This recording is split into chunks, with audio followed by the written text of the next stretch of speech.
Concerns during your time as a governor when you were the one who voted for the first time in this nation to approve of civil union legislation to the point that your children needed security?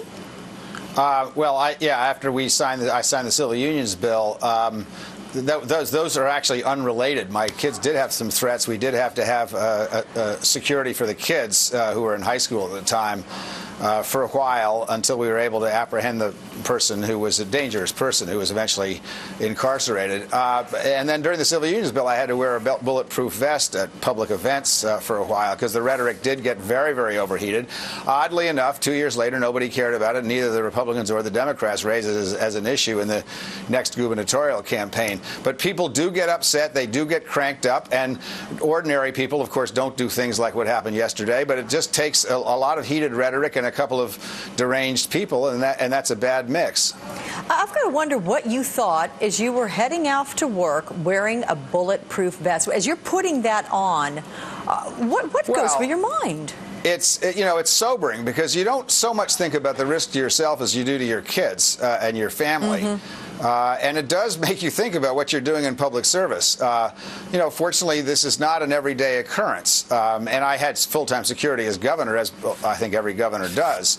But it's concerning. I mean, it is why we need to keep the rhetoric at a reasonable level. And I have a couple of thoughts about this. I know Gabby Giffords, and she's a wonderful human being, and I feel awful for her family and really awful for the families of the other people who were killed, particularly the family that lost their 9-year-old daughter. As a father myself, that's terrible. But there's some things that should come out of this. One of them is we ought to think about what we're doing with guns.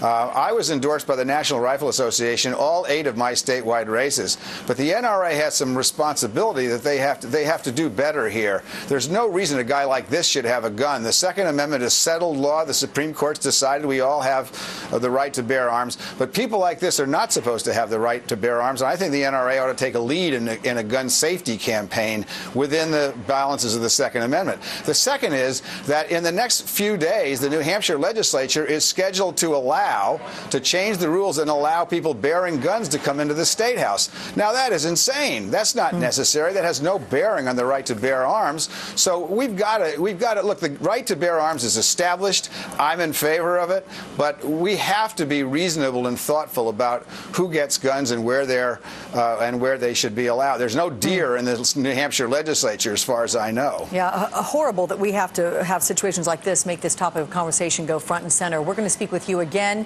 former Governor Howard Dean. Dr. Dean, thank you very much. We'll see you next hour. Thank you.